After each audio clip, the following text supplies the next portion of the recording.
欢迎你来和我们一起深入探讨。今天呢，咱们要聊的是马太福音里的一句话，耶稣说的可以说是相当硬核了。对，就是第5章第29节，经文是这样说的：要是你的右眼使你跌倒，就把它剜出来丢掉，宁可失去身体的一部分，也比你整个人被丢进地狱要好。哇，你第一次听到这话是不是感觉有点发毛？剜出来丢掉，这话说的也太直接了吧，甚至有点吓人。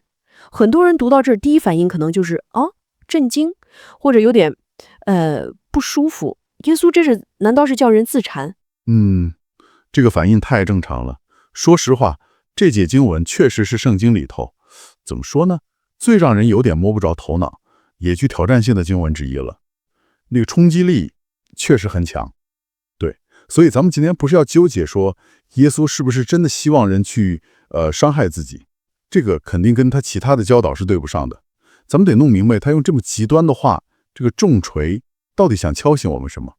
就是他想表达的真正含义。对，关键要意识到，耶稣说话，他常常用这种可以说是语不惊人死不休的方式，就是要抓住你的注意力，让你不得不去反思那些你可能习以为常的东西。他不是为了吓唬人，他是想强调这个信息有多重要。这倒是，他说话确实很有特色，比如那个骆驼穿过针眼的比喻也是非常夸张的。那具体到这个剜眼断手，大家一般都是怎么理解的呢？有哪些不同的角度？这个嘛，主要有这么几种看法。第一种也是最直接的，就是按字面意思来理解。等等，字面意思就是说，真的有人认为耶稣是叫人动手把自己眼睛剜了，这不太可能吧？听起来是很极端，对吧？但历史上确实有过那么极少数的苦修者，他们真的尝试过类似的事情。真的假的？持这种观点的人，他们觉得耶稣的话必须绝对严肃的去对待。既然罪的后果可能是永远的沉沦，那跟这个比起来，损失个眼睛手什么的又算什么呢？这种解释它的出发点是好的，是强调对罪和审判的敬畏之心。强调严肃性。对，但问题也特别明显。首先，它跟圣经里其他地方的教导是对不上的。比如说，哥林多前书就明确说，我们的身体是圣灵的殿，要爱惜。对，不能毁坏。没错。其次，也是更根本的一点，就是罪是从心里来的，不是从器官来的嘛。你把眼睛剜掉了，心里不想看了吗？手砍掉了，心里就不贪了吗？这个是关键。对，所以这有点治标不治本，甚至可以说是搞错了方向，误解了罪的根源。确实，如果挖个眼儿、砍个手就能解决问题，那人性也太简单了。所以这种字面解释，应该很快就被大多数人否定了。那下一种呢？是不是就完全反过来，觉得这只是个比喻？这就说到点子上了。这就引出了第二种解释，夸张解释。夸张？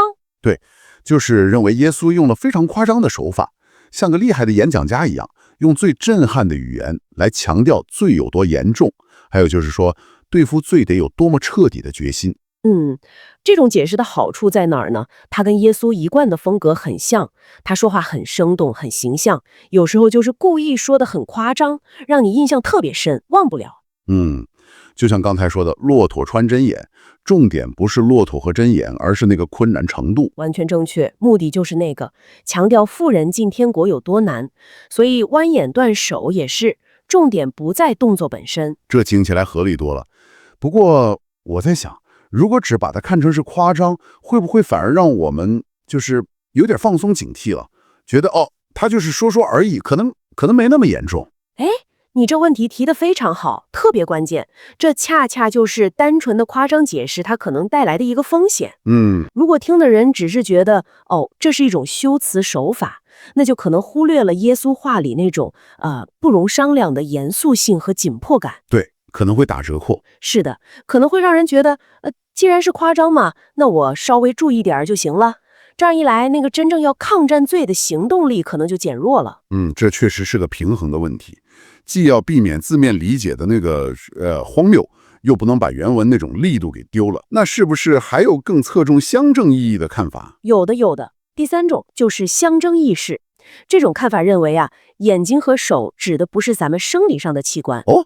那指什么？它象征的是那些引诱我们犯罪的渠道，或者说工具。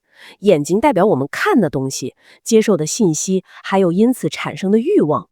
我们看到的诱惑。对，手呢，就代表我们的行为，我们做的事情，我们的行动。正是。所以剜出来、砍掉，它象征的不是物理动作，而是一种决心，一种果断的行动。行动，哪方面的行动？就是去移除或者切断那些让我们犯罪的源头，比如坏习惯啊、不健康的关系啊，或者让你容易跌倒的环境啊。哦，我明白了。比如说，如果看某些不好的网站容易让你思想出问题，那就得下决心把它彻底屏蔽掉，或者干脆就不上那个网了。对，就是这个意思。或者说，如果跟某些人在一起，老是让你说闲话，或者做些妥协，那可能就得保持点距离。没错，就是这个道理。这种解释的好处是，它指导性很强，很实用，鼓励我们从根上去处理问题。听起来很实际。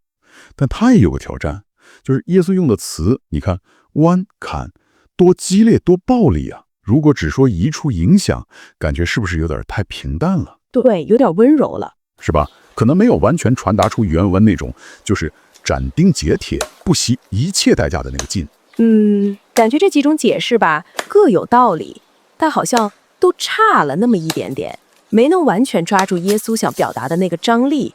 还有别的角度吗？还有一种看法，我们可以叫它门徒代价解释。门徒代价？对，就是把这段话放到一个更大的背景里去看，就是做耶稣门徒到底意味着什么。他强调的是，你如果真要跟从耶稣，本身就是一条要付代价的路。代价。这个代价里头就包括了要彻底的否定自己，还有一种就是不管个人损失多大，都得坚决跟罪恶划清界限的态度。这种解释听起来很严肃，非常严肃。它的重点就是强调那个跟从的承诺，还有对罪的不妥协。但它也有个潜在的问题，就是如果太强调这种严厉和代价，忽略了恩典的那一面，会怎么样？就可能会让人觉得担子太重，走向律法主义，老是觉得自己不够好，很挫败。好了，咱们刚才梳理了字面解释、夸张解释、象征解释，还有这个门徒代价解释，听下来好像没有哪一种是绝对完美的。那综合来看，到底哪种解释最能帮我们抓住耶稣的本意呢？有没有一种就是说更整合一点的看法？问得好。其实啊，现在不管是学术界还是在教会的实践里面，大家比较倾向于认为，最能体现耶稣原来意思的，很可能是一种夸张和相结合的解释。结合起来。对，就是 hyperbolic symbolic combination。这种看法呢，他首先承认耶稣确实用了非常夸张的修辞，就是要造成冲击力，强调事情的严重性。承认夸张。同时呢，他也认识到耶稣说的那个眼睛和手，它有很强的象征意义，它指向的是那些诱惑的源头，还有我们犯罪的行为模式，而不是说真的让你去动自己的器官。所以就像是一个双重强调，用夸张的不得了的话来驱动一个象征性的但同样坚决的行动。你这个理解很到位，可以这么说，耶稣在这里，你看，尤其你把它放在整个登山宝训那个大背景下，他前面讲了心理纯洁，讲了更高的道德标准，对吧？然后他用这种最激烈的方式，实际上是在宣告一种道德上的绝对严肃性。他好像就在那大声疾呼，别跟罪闹着玩，一点空子都不能给试探留，你必须得拿出壮士断腕的决心来处理它。哇，这么一说，那种紧迫感就出来了。是的，就是说，如果你生活里头有那么个东西，哪怕你觉得它像你的右眼右手那么宝贵，离不开，但是呢，它老是让你走偏，成了你灵性路上的绊脚石。那么为了你整个生命的益处，为了避免最终的那个毁灭性的后果，你就必须彻底的不留情面的把它给切掉。这就解释了为什么话说的那么狠。所以重点不是那个外科手术的动作，对，而是那个内在抉择的紧迫性。是的，是一个警告。非常准确，这是一种紧迫性的语言，而不是外科手术的指令。而且你看，更有意思的是，他特别提了右眼和右手。对，为什么是右边呢？在当时的文化里头啊，右边通常被认为是更尊贵的、更有利的、更有价值的。哦，还有这层意思。所以这可能是在进一步强调那个牺牲的程度，就是说，哪怕是你觉得最重要、最宝贝、最放不下的东西，如果它成了你和神之间的障碍啊，那也得舍弃。哇，这个右边的文化含义加进来，感觉这句话的分量又重了不少。他要求的可能不只是放弃那些不好的，甚至可能是放弃那些我们看为挺好的、挺宝贵的，但却被我们用错了地方的东西。正是这个意思。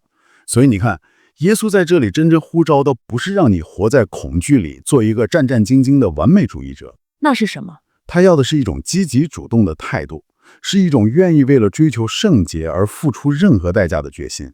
他希望他的门徒能够看清楚，并且移除掉那些阻碍他们亲近神的东西，不管这个过程有多痛苦，哪怕真的像剜眼断手那么痛。好了，咱们从理论上算是把这句硬话给掰开了揉碎了，分析了这么多。那现在最关键的问题来了，这对咱们今天，对你，对我，到底意味着什么呢？我们怎么把这种听起来有点吓人的剜眼断手的决心落实在每天的实实在在的生活里？对，这个问题最重要。理论要是不落地，那就没啥用了。咱们可以从资料里头找一些特别具体的、很现代的例子，让你能更好的体会一下。好，举些例子吧。比如啊，咱们现在谁都离不开的手机、电脑、网络，对吧？太离不开了。那如果你的手机、你的电脑成了你接触那些不健康信息的窗口，或者让你沉迷游戏，或者没完没了的刷社交媒体，浪费大把时间，成了你的右眼，那弯出来，在今天的应用，可能就是你得痛下决心装个过滤软件，或者限制使用的 App，或者把手机请出卧室。对，或者规定自己每周有数字安息日，完全不用。